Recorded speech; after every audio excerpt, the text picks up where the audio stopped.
Salam, apa kabar Anda semuanya, para sahabat peziarah?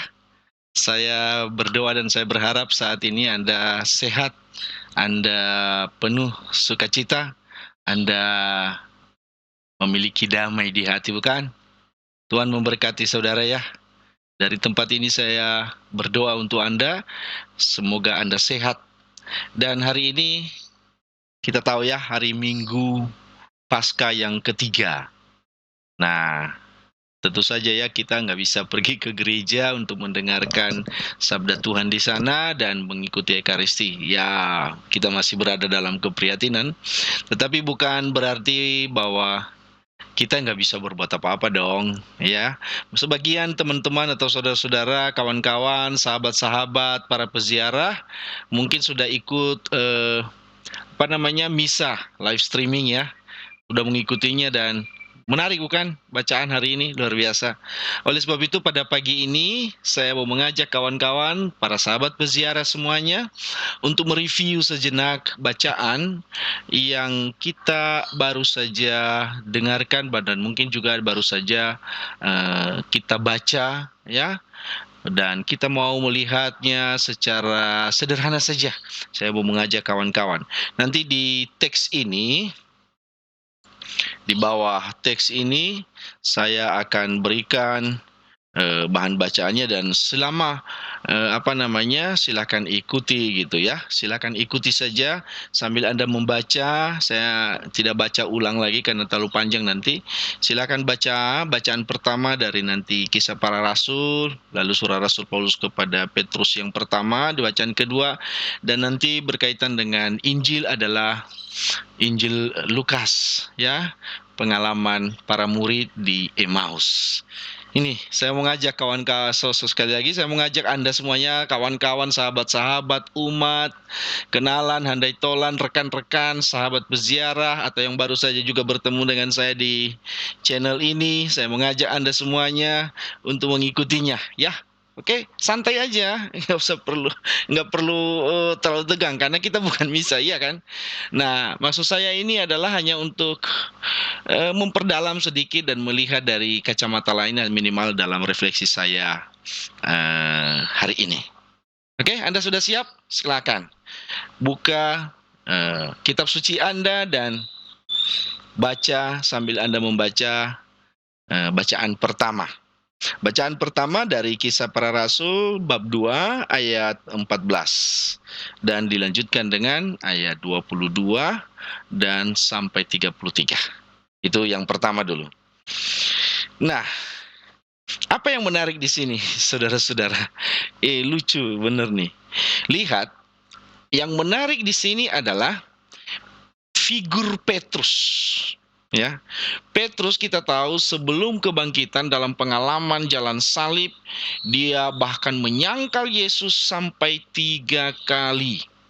Menyangkal Yesus sampai 3 kali karena ketakutan terancam hidupnya. Kita ingat sekali ya dalam pengalaman, dalam renungan-renungan kemarin, terutama dalam Pasio, sebelum ayam berkokok, Anda menyangkal saya Petrus 3 kali.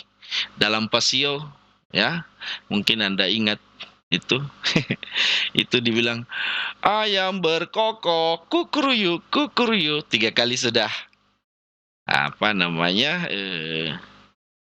Petrus menyangkal. Itu latar belakang sebelumnya. Tetapi dalam bacaan sekarang, setelah kebangkitan Yesus, Petrus luar biasa, berubah. Dia punya semangat tiba-tiba. Coba lihat ini.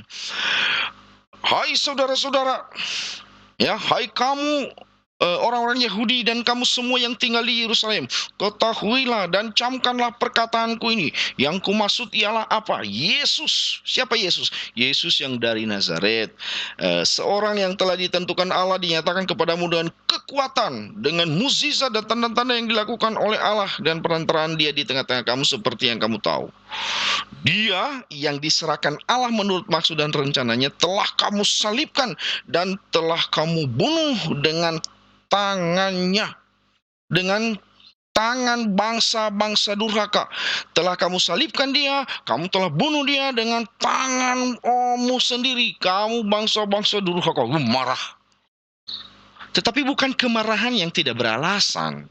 Ini saya lihatnya si Petrus ini luar biasa, ada spirit, ada semangat baru dia dalam diri dia. Itu bacaan pertama.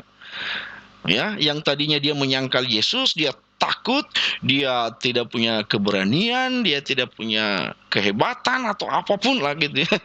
Ciut, tiba-tiba, "Hai kamu," wah itu kan marah. Dia berteriak dan ia mencoba menantang, tapi bukan untuk berkelahi. Nah, yang menariknya di situ.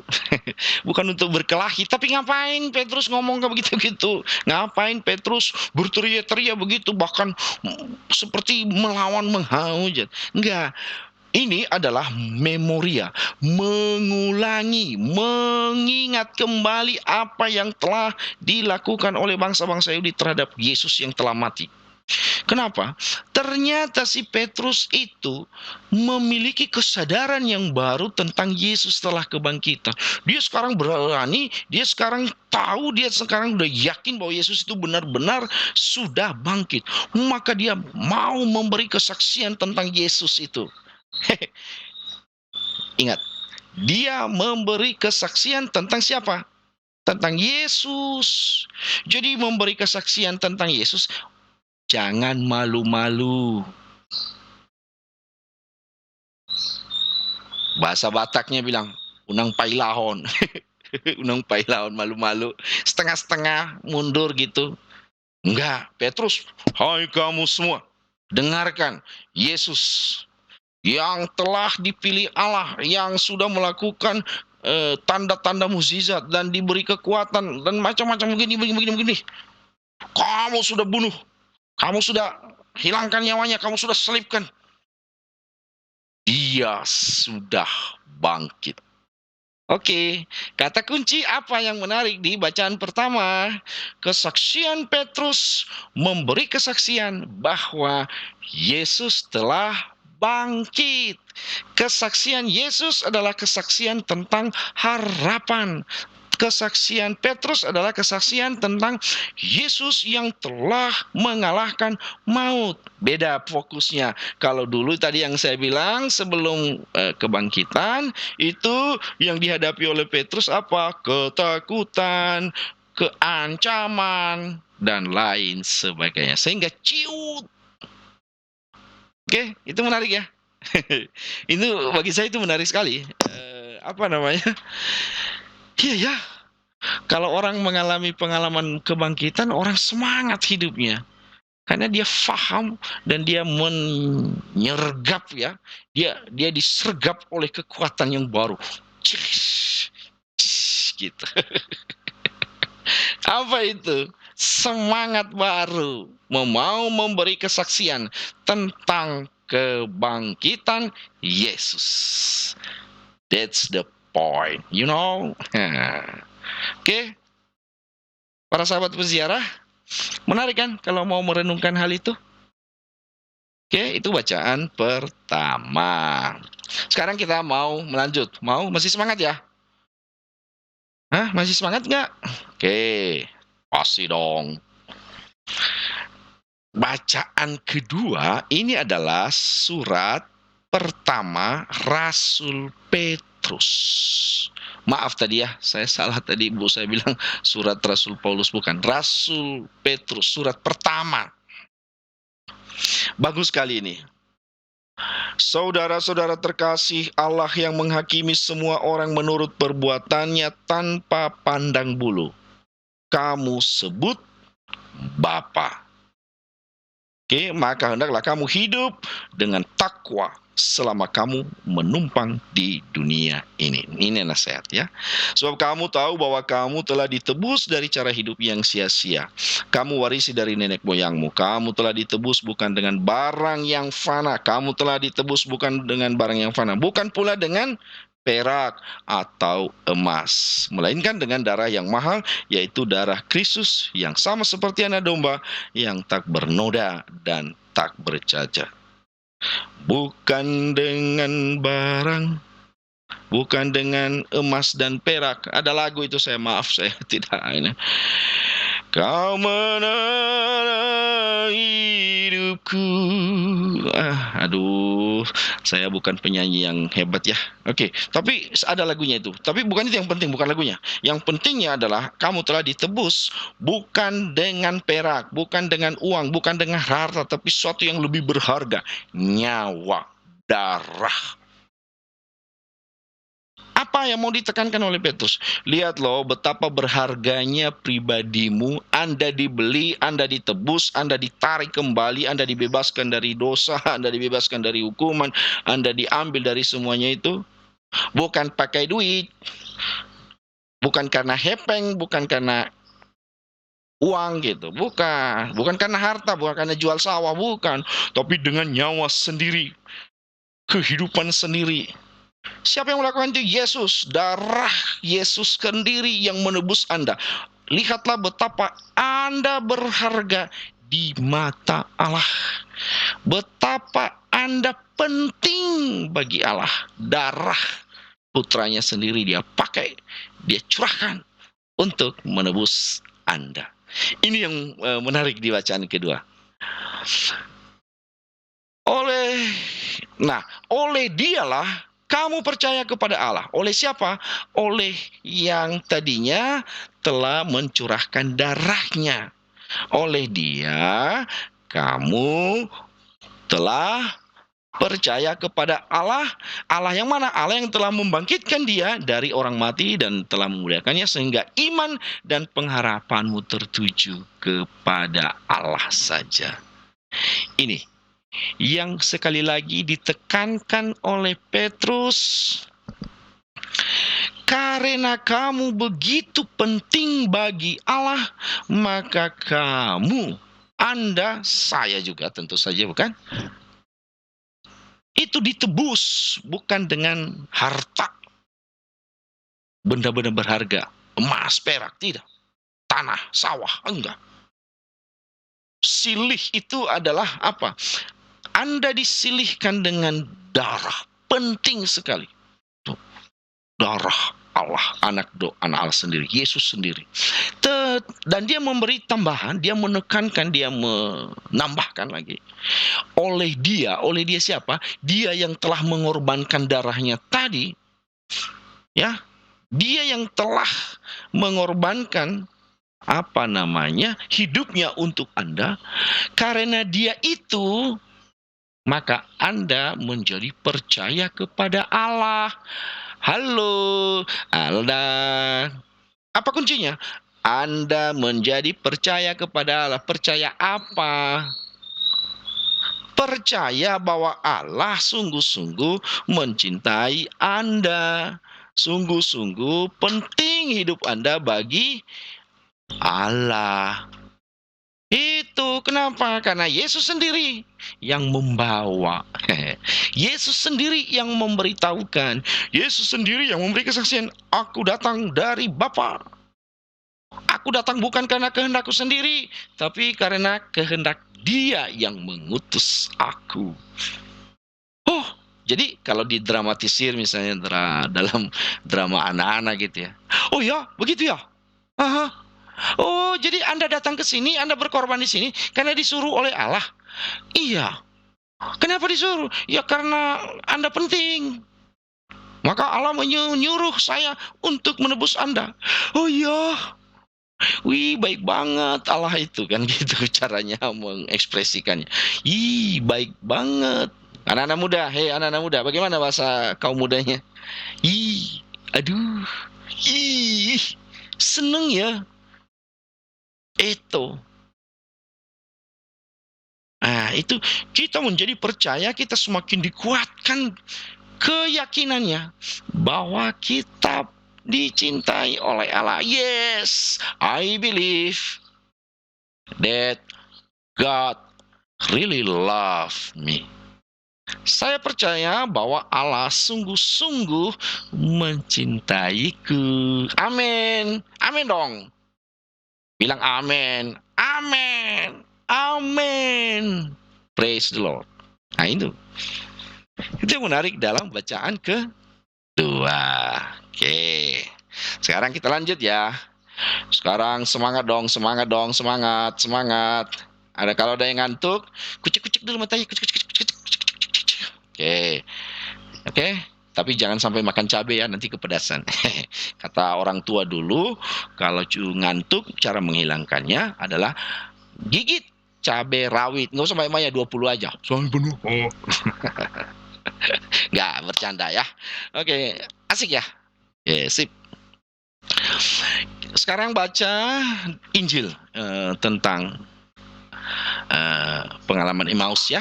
Itu di Lukas. Sebetulnya ceritanya gampang sekali, kan ada dua murid jalan-jalan, berkata cerita-cerita di jalan. Aduh, apa itu? Aduh. Nah, mereka bercerita apa? Bercerita tentang keputusasaan mereka. Bercerita tentang masa lalu mereka. Halo, masa lalu yang sudah lewat masih dibawa-bawa sekarang. Kesedihan, kekecewaan, ketakutan, hilang harapan. Everything. Semua hal buruk yang telah mereka ceritakan, mereka lewati, dan masih mengulang-ulang sampai sekarang. Ya, kita dulu. Halo, itu kita hidup sekarang, bukan dulu. Kita hidup sekarang dong, bukan dulu. Halo. Ingat. Nah, ini satu yang menarik dari pengalaman Emmaus. Jadi kedua murid ini bercerita terus tentang kesedihan mereka. Kalau dalam pikiran kita, dalam otak kita, yang ada atau yang menjadi fokus kita, yang kita ingat-ingat terus adalah segala kekesalan, segala kekecewaan, segala keputusasaan. Coba rasakan, apakah Anda semangat dalam hidup? Apakah Anda semangat dalam hidup? Jawab dong, tentu saja tidak, loyo, takut, pesimis. Kan itu yang terjadi.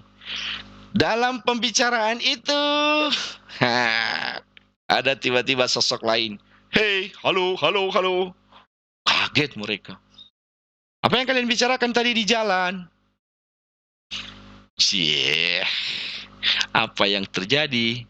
Kamu seperti orang baru aja di sini. Kamu nggak tahu, kamu nggak dengar, kamu nggak lihat, kamu nggak kemana aja sih? Nah, gitu loh bahasanya itu. Kemana aja sih lo? Terlambat dong. Terlambat mendapat informasi. Aduh, kasihan deh lu. Kayak gitu kan gitu. Iya, seolah-olah mereka tetap mengiyakan dan mempersangat bahwa lihat loh, kami ini menderita sekali, memohon dukungan dari orang yang baru ketemu itu. Lihat loh, kami sedang menderita. Kan kamu tahu, itu kan ada Yesus dari Nazaret itu. Dia kan orang hebat, dia guru kami, dia pokoknya begini. Kami berharap dia dulu menjadi pemimpin kami. Oh my God. Tetapi sekarang apa? Oleh pemimpin-pemimpin kami, begini, mereka salahkan dia, mereka salibkan dia, bahkan mereka bunuh dia. Sedih dong. Ngerti nggak sih lo? Kan gitu. Ngerti nggak sih? Kami kan lagi sedih. Kamu masa nggak melihat kesedihan kami? Nggak merasakan kesedihan kami? Ayo dong, kamu orang baru ya di sini, nggak mengerti situasi kami. Kami orang sedih tahu. Gitu, jadi mencari pembenaran. Jadi ternyata saudara-saudara, kawan-kawan semuanya, kalau orang sedang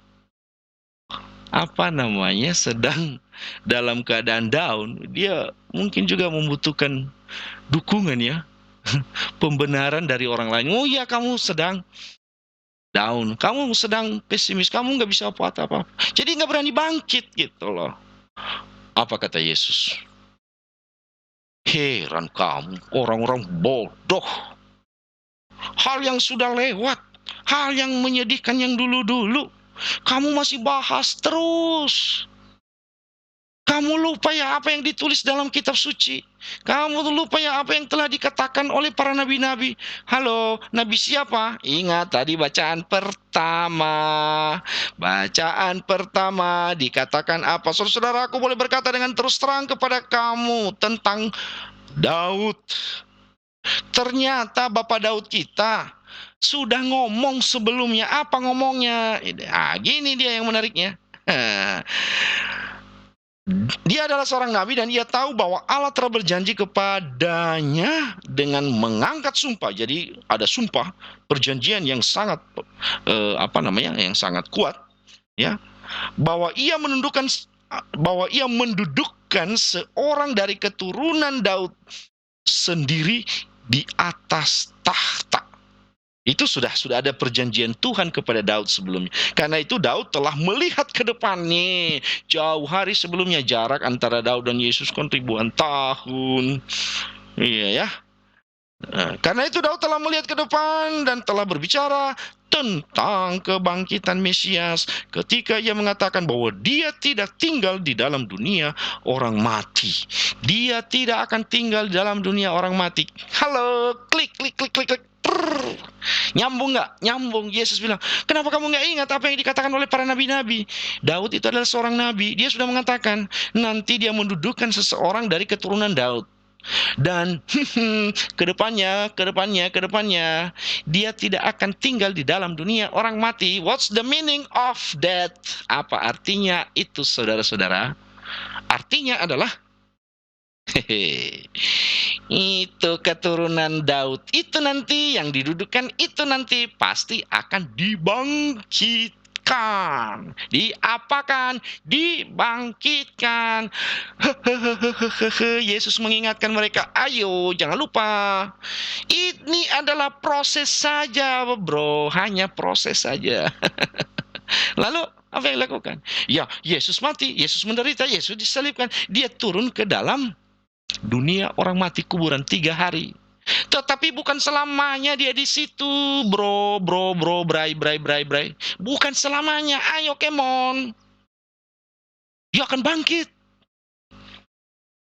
Nah, inilah sebetulnya yang tertutup, yang tersembunyi di dalam pikiran, dalam hati para murid itu.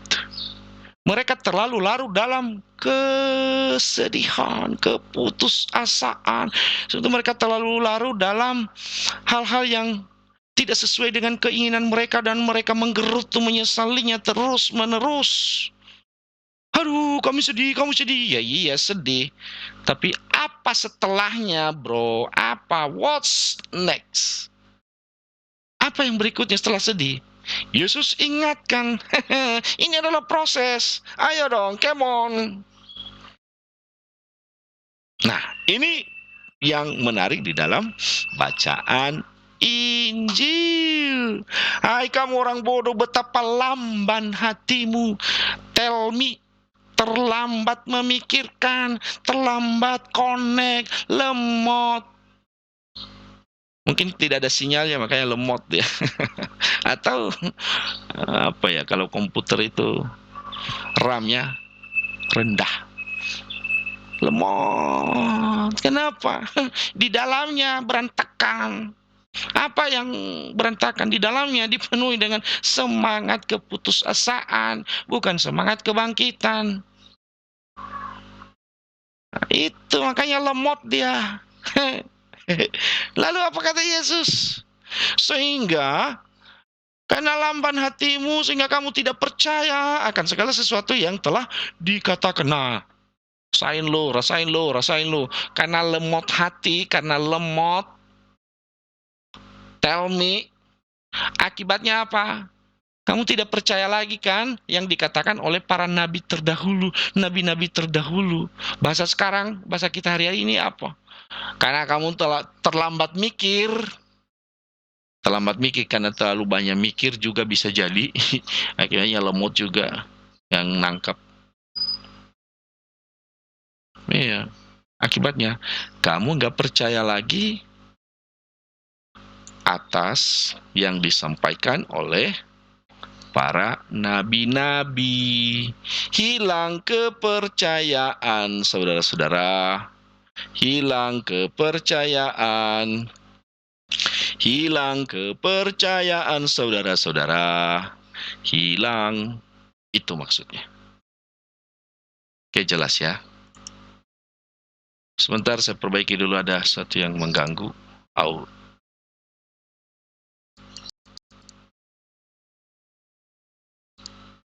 Ya. Nah, sekarang kita kembali ke awal, ke topik kita.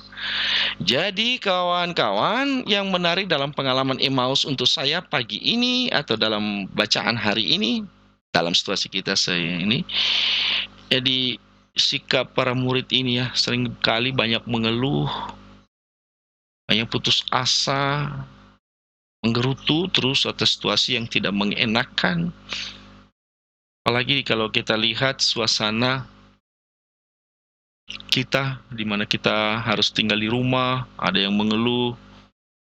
Bahkan satu teman kemarin bilang, "Pastor, bosan di rumah terus. Apa yang harus dilakukan? Gak mengerti." Oke kawan-kawan, ini penting. Jadi, apa yang mesti dilakukan? Yang mesti dilakukan adalah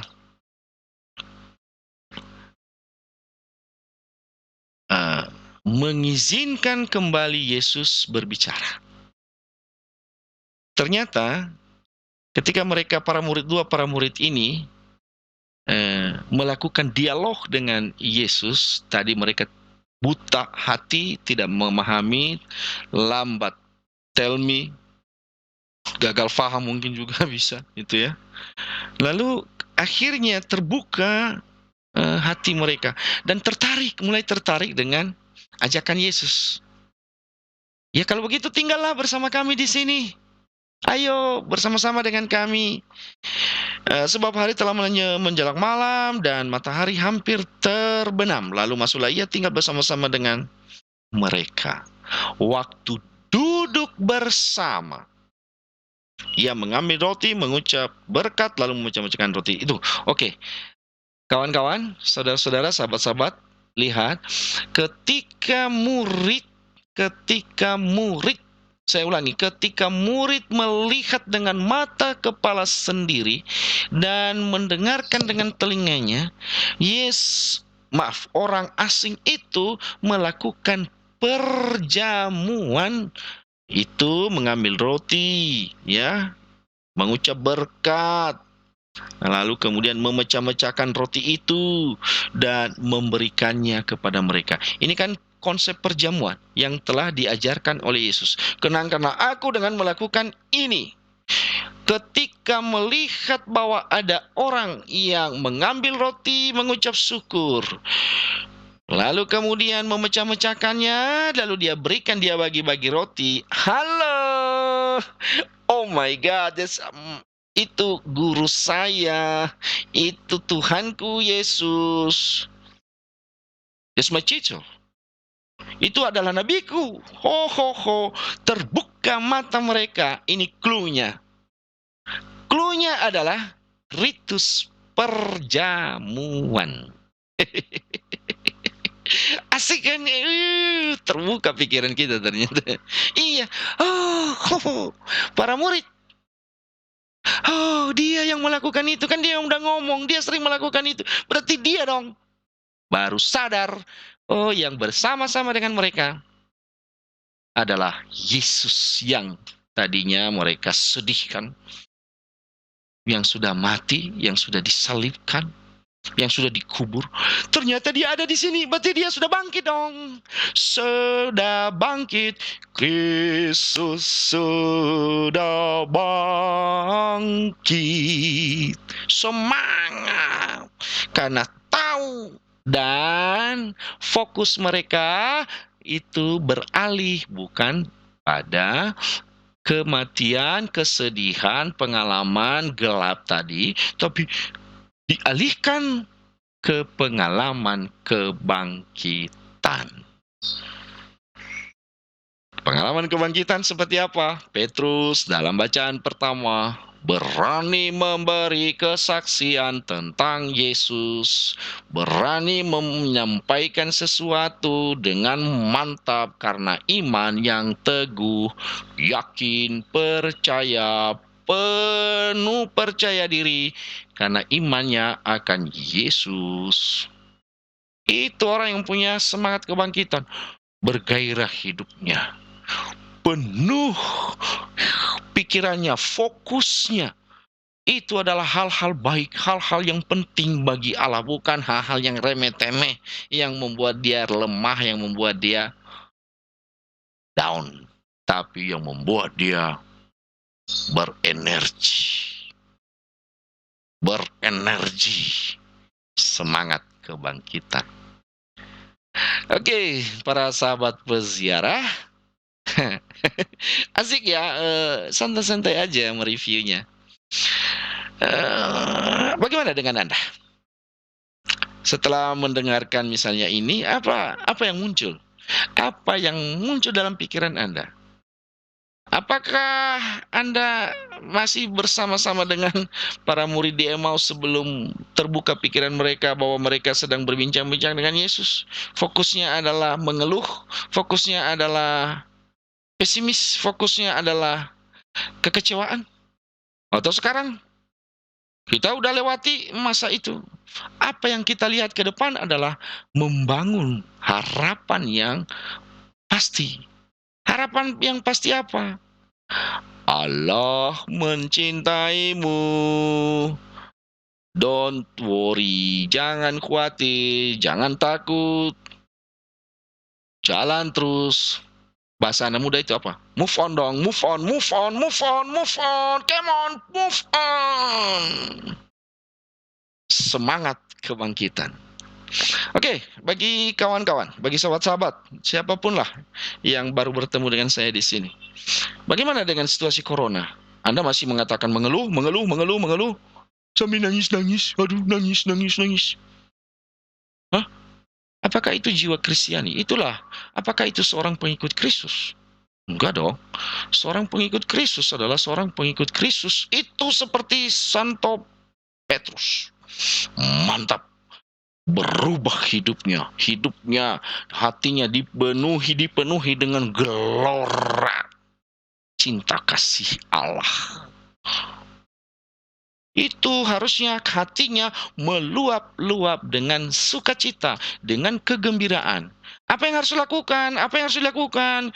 Ya, lihat dong, jangan tell me lagi, jangan lemot lagi, lihat sekitar, baca situasi, Anda diberi kekuatan, Anda diberi kemampuan oleh Tuhan untuk melakukan itu. Bisa Anda lakukan? Bisa, tentu saja. Jangan mengeluh. Anda tidak bisa bertemu dengan teman. Iya betul, karena karena dibatasi ya.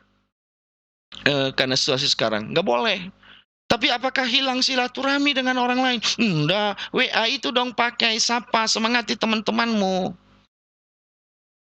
SMS itu pakai dong, telepon itu pakai dong, komunikasi. Visi, facecam. Video call, sambil lihat-lihat. Bisa kan? Bisa. Ini loh, lihat secara baru. Secara Kristiani, apa yang bisa kita lakukan kalau kita nggak bisa bertemu dengan orang? Tetapi kita rindu kepada dia. Bawa namanya, sebutkan namanya dalam doa Anda. Ingat, sebutkan namanya dalam doa Anda. Itu tandanya bahwa Anda mencintai dia. Anda peduli pada dia. Kendati orang yang bersangkutan nggak mendengar, nggak melihat secara langsung. Tapi dia merasakan. Bisa nggak? Bisa. Oke. Yang lain yang bisa kita lakukan apa? Tata hidupmu secara baru juga dong.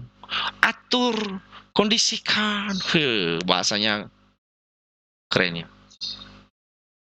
Kondisikan dirimu sedemikian rupa sehingga Ya, hidupmu tampil secara baru. Berani bermimpi, berani berharap dong, karena Anda diberi kekuatan oleh Tuhan. Untuk itu, Anda dicintai oleh Tuhan. Dicintai untuk apa? Dicintai untuk menjadi lebih baik, yang penuh semangat, yang penuh berkat, yang penuh rahmat, yang mengalirkan kegembiraan, sukacita, yang memberi kesaksian tentang Allah, tentang Tuhan yang baik, tentang Yesus yang telah bangkit. Anda dipakai oleh Tuhan untuk mewartakan kegembiraan, sukacita, sukacita iman, sukacita kasih Allah. Ada di dalam di sini. Bagikan. Jangan tampilkan diri Anda sebagai orang yang loyo. Apa kata dunia? Kayak gitunya orang Kristen ya. Corona ada, lalu apa yang mereka lakukan? Ah, diam-diam ajanya mereka itu. Gak ada bedanya. Malah mereka lebih parah, parah kali lagi. Parah kali. Mau. Lalu dengan cara itu, Yesus yang Anda imani, yang Anda sebut Yesus, Tuhan, Bapa, Roh Kudus, itu justru Anda mempermalukan, Anda merendahkannya. Seolah-olah Anda bukan adalah milik Allah yang perlu dibanggakan. Manusia itu diciptakan oleh Tuhan baik adanya. Mana baiknya? Semangat dong. Oke. Dua murid dalam perjalanan Emmaus mengajak kita semuanya untuk melihat hidup kita. What's next? Apa berikutnya? Hadapi kehidupan selanjutnya dengan penuh semangat, dengan penuh harapan, positive thinking. Bukan hanya itu, ada dasar yang kuat. Allah mencintai Anda. Siapa yang mengajari kita itu? Yesus, yang telah menumpahkan darahnya untuk menebus kita. Dia sudah bangkit untuk menunjukkan, lihatlah betapa besar rencana Allah.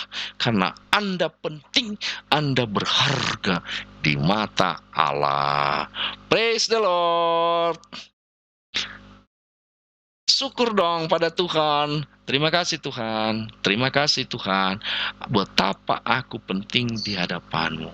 Aku bahagia menjadi orang yang Kau tebus ya Tuhan. Terima kasih ya Yesus. Darah-Mu telah terkucur untuk aku, untuk menyelamatkan aku. Ingat kerinduan kita sebagai orang Katolik, apa yang kita lakukan? Ada clue tadi untuk mengenali Yesus.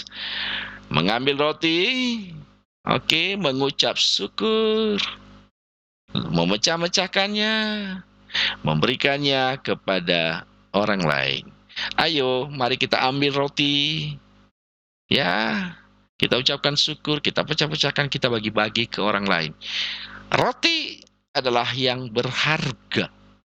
Ambil yang berharga dari dalam dirimu adalah cinta Allah yang Anda miliki saat ini. Syukurilah itu. Lalu bagikan juga sukacita itu kepada orang lain. Saya berdoa untuk Anda semuanya, semoga Anda bahagia, dan terutama bacaan hari ini membantu Anda untuk merefleksikannya, merenungkannya dengan sederhana. Itulah gaya saya, sederhana aja ya. Terima kasih atas perhatiannya, terima kasih Anda sudah menonton, dan jangan lupa subscribe. Dan bukan itu lagi, tonton juga dong sampai habis supaya waktu penayangannya, waktu nontonnya panjang. Kita mau mengejar nanti untuk misa. Saya pingin sebetulnya misa saya siarkan secara live streaming, tapi belum memenuhi kalau belum 1000. Dari tempat ini saya berdoa untuk Anda semuanya, untuk sahabat-sahabat peziarah. Semoga Anda semakin semangat menghadapi hidup Anda. Semoga Anda diberkati, semoga Anda mencintai Yesus, dan semoga Anda juga terbuka atas karya-karya Allah dalam diri Anda. Saya doakan secara khusus, semoga apa yang Anda rencanakan untuk masa depan Anda, untuk kegiatan Anda selama masa corona ini, itu berjalan dengan baik dan diberkati oleh Tuhan. Dalam nama Bapa dan Putra dan Roh Kudus. Amin. Dah.